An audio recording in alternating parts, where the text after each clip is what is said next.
beautiful day to be almost retired. So after a few false starts, we're finally taking our new trailer out on her maiden voyage this weekend. And I was just gathering up all the stuff that we are taking with us. This is probably going to be overkill, but for the first trip, I wanted to be prepared for pretty much anything. So I'll kind of go through what I've laid out here. If you've ever watched Band of Brothers, the day that they're about to jump, they go through there's one guy who starts talking about all the equipment that they're packing up, and I feel like this is kind of like that, although a lot less scary. Alright, so first thing, I have a couple of tool kits here. Put together a bunch of sockets, screwdrivers, wrenches, ratchets, some tape, drill bits, other things that I might need. Have a drill and some assorted bits and wire ties, a multimeter. So I started to pack more, but realized that I might be bringing my whole garage with me. So I think I'm good for tools. I went through the trailer and tried to find the sizes of everything that I might need, so I think that I'm good to go there. I apologize for the wind, it's starting to kick up a little bit. So I'm bringing a bin of rags. These are hand rags and also some towels that we no longer use in our house. In case there's any kind of water issues, I'd rather have some stuff to sop that up. Of course, we have the levelers. This is a pretty cool pack that we got. Alright, we have a bin with a propane lantern, an extra propane tank. This is all of our fire starter stuff, our outdoor stuff for mosquitoes, if we come across some wasps or hornets. A little container here of paracord and some little ties. By the way, I don't know if any of you have ever seen this, but at the Washington State Fairgrounds a few years ago now, we picked up this fire starter. So it's these little packets. So it looks like it's paraffin. These packets are waterproof. You're supposed to be able to light them and they'll burn in anything. But we got this bin, this little container of 50 of them.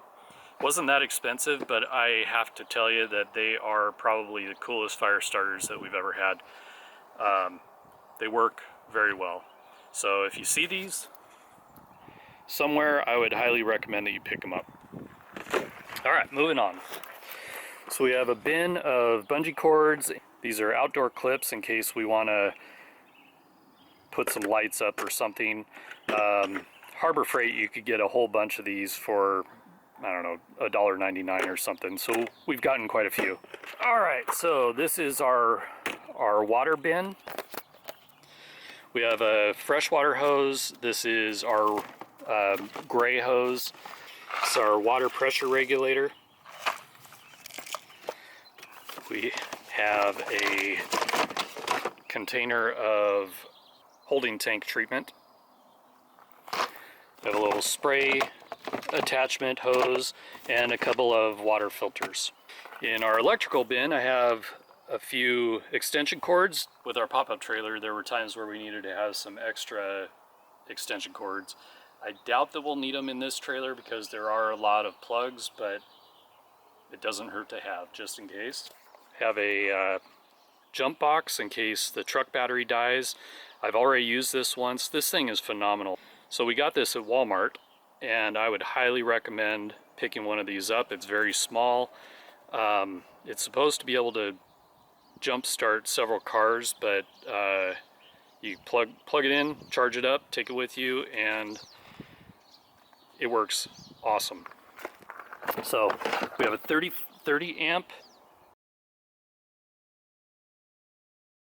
surge suppressor. These are Southwire surge guards. Have a 50 amp surge suppressor. So I wanted to mention why I got a 30 amp and a 50 amp surge suppressor. These are highly recommended by Grand Design. and their purpose is to protect the interior electrical components, which are more expensive than this device itself. I wasn't sure if I bought a 50 amp surge suppressor, if I'd be able to hook that up with an adapter to a 30 amp service. So I went ahead and ordered a 30 amp surge suppressor and started thinking that it might be good to have anyway, because these are disposable. If something happens at the site, you get a brownout, lightning strike, whatever, these are meant to be destroyed. As sad as that is, for as expensive as they are not repairable. So if something happened on day 1 or day 2 of a 5-day camping trip, if we're on 50 amp and the 50 amp surge suppressor gets fried, I'll have a 30 amp as a backup. So hopefully that doesn't ever happen. So this is all of our sewer stuff. We got 20 feet of sewer hose. Got a 90 that's clear so that we could make sure that everything's flushed out. Got a reducer here and some expandable sewer bridges, I guess, that are meant to keep your sewer line running in a downward position for everything to drain out. We have a Camp Chef 2-burner propane stove, and Angie does most of her cooking outside, so we've used this for years, love it. They've come out with newer models that we've looked at, but this one is doing all right. We have a full-size griddle for this 2-burner stove, and it's just too big. We went and got the 14-inch griddle that only takes up half of the stove, so that Angie could be using the griddle on one half and a cast iron on the other. So we just got this. It's a Camp Chef brand, so hopefully it'll work out fine. And then of course we bring an extra propane bottle just to run the stove itself. And this is a trick that we learned a few years ago. I'm sure that other people have done it as well, but a milk crate fits a propane tank perfectly, and so you can throw this into the back of your truck and it doesn't slide around. You can just box it in with other things. So that's all the stuff that we're going to be bringing for this trip. We have a pop-up tent that we aren't going to bring because it's supposed to be rainy and we probably won't be spending much time outside this first trip. So that would normally come. We still have our camp chairs and a camp table and some other stuff that we're going to throw in. So I'm sure that you all have bins of stuff that you bring on your camping trips, and I'd be really interested to know what maybe I've forgotten or things that you've found that are pretty useful for a travel trailer like this. So leave a comment below. I'm going to go through, and the major things that I bought, like our sewer hose and our water pressure regulator and that kind of thing, I'm going to go ahead and leave in the comments in the description below so that you can see what we got, look at the reviews on it. But yeah, if you have any suggestions, any comments on anything that we've purchased, if you have your own personal experience with anything that we're bringing, it would be great to know. So when we get back, I'll be putting out a video of our actual camping trip, and we're going up to Deception Pass, which is on Oak Harbor, Washington, near Anacortes, and we have a few places that we're going to be exploring. So watch for that video, and we will see you soon. Bye. I wanted to give a little bit of bonus footage to answer some questions from a couple of people from our earlier videos.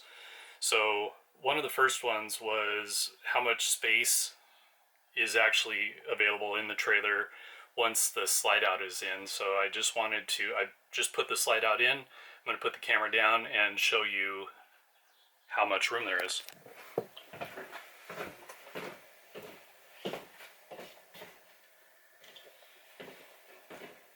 So while the slide out is in, the entire sink area is available. You can reach all these drawers. The stove area is available. You can open all these drawers, all the cabinets up above. You can get into the refrigerator. The only thing that you can't really get into very well is under the bench seats. you have access, but if you have something that you need this door all the way open, it won't go all the way open. But you can lift from the, you could lift the bench top and get to it from the top. So pretty much everything in, oh yeah, and then the pantry. So pretty much everything in the trailer is accessible when you have the slide out in. The bedroom, it's hard to squeeze through that area there, but there's a door in the bedroom that has full access to all the cabinets up there. So that's an excellent design as far as we are concerned. All right, somebody else asked me to show the bathroom because that wasn't something that we showed. First, I'm going to just stand in the tub here, stand in the shower. So the bathroom has a couple cabinets underneath the countertop. Has a couple of medicine cabinets and some spaces that Angie's put our towels in. It has a vent with a fan hooked to the switch here. The door itself is a pocket door. Well, not really a pocket door, just a sliding door. It goes in next to the toilet. And the shower is a full-size stand-up shower. There's a little bit of extra space up there. I'm 5'11", I'm not reaching the ceiling standing in there with my shoes on, but there's a little bit of extra space in there that your head could go into, I guess, if you needed to. The shower door is a sliding, just a sliding PVC door.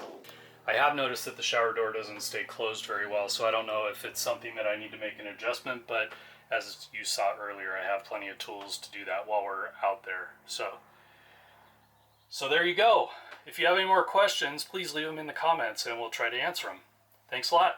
See you guys next time. Bye.